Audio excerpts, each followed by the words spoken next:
আজকে পশ্চিম বাংলার বিধায়ক, বিজেপির দালাল এবং আরএসএসের লিডার অসীম সরকার বিধায়ক কোরআন শরীফকে নিয়ে কুরুচিকর মন্তব্য করেছে। আজকে মুসলমান সম্প্রদায়কে এবং মুসলমান সম্প্রদায়ের ধর্মগ্রন্থ আল কোরআন, সেই কোরআনকে অবমাননা।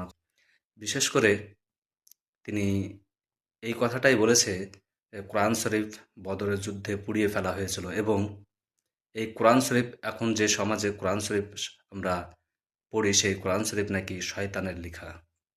এমন ধরনের কুরুচিকর মন্তব্য করেছে বিজেপির দালাল আরএসএসের ক্যান্ডিডেট অসীম সরকার। আমি তীব্র নিন্দা জানাই এই অসীম সরকারকে।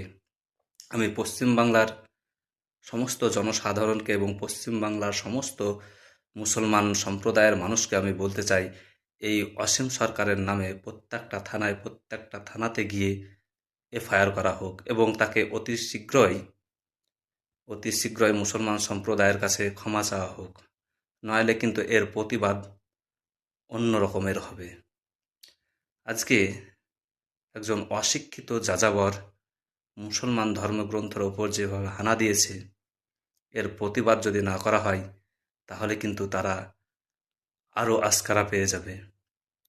বিশেষ করে আমি এটাই বলতে চাই, জাতি ধর্ম নির্বিশেষে আমি এই কথাটাই বলতে চাই, মানব ধর্ম সবচাইতে বড় ধর্ম। কোনো ধর্মই কখনো কাউকে আঘাত করে না। এই যে আরএসএসের দালাল অসীম সরকার যে মন্তব্যটা করেছে, সেটা সম্পূর্ণই মিথ্যা প্রচার করছে সোশ্যাল মিডিয়াতে। তাকে অতি শীঘ্রই ক্ষমা চাইতে হবে এই সোশ্যাল মিডিয়াতে। বিশেষ করে তিনি বলেছে কোরআন শরীফ শয়তানে লিখেছে, 27 জন শয়তানের দ্বারা কোরআন শরীফ লিখিত করা হয়েছে। তাকে বলছি, এই যে 27 জন শয়তানে কোরআন শরীফ লিখেছে, এর প্রমাণ কিন্তু তোমাকে দিতে হবে, নইলে কিন্তু এর প্রতিবাদ অন্য রকমের হবে। বিশেষ করে আমি সমস্ত জনসাধারণকে আবারও বলছি, এই অসীম সরকারের নামে প্রত্যেকটা থানাতে গিয়ে এফআইআর করা হোক।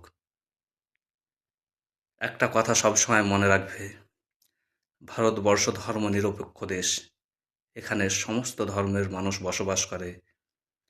হিন্দু, মুসলমান, জৈন, খ্রিস্টান উভয় সম্প্রদায়ের মানুষ এই ভারতবর্ষে বসবাস করে। এই ভারতবর্ষের মানুষকে বিভিন্ন রকমের কলকৌশলে লাঞ্ছিত করছে কিছু আরএসএসের দালালেরা, যারা এর আগেও করেছে, এখনও করছে। এই ভবিষ্যতেও যেন এই কুরুচিকর মন্তব্য এবং ধর্ম নিয়ে যেন হানাহানি না হয়, তাই আমি বলতে চাই সমস্ত ধর্মের মানুষকে, এই আরএসএসের দালালের উপর প্রত্যেকটা থানাতে লিখিত এফআইআর করা হোক এবং লিখিত করা হোক যেন এমন ধরনের মন্তব্য যেন দ্বিতীয়বার সোশ্যাল মিডিয়াতে না করে। সবাই ভালো থাকবে এবং সুস্থ থাকবে। বেশি বেশি করে এই ভিডিওটা শেয়ার করবে।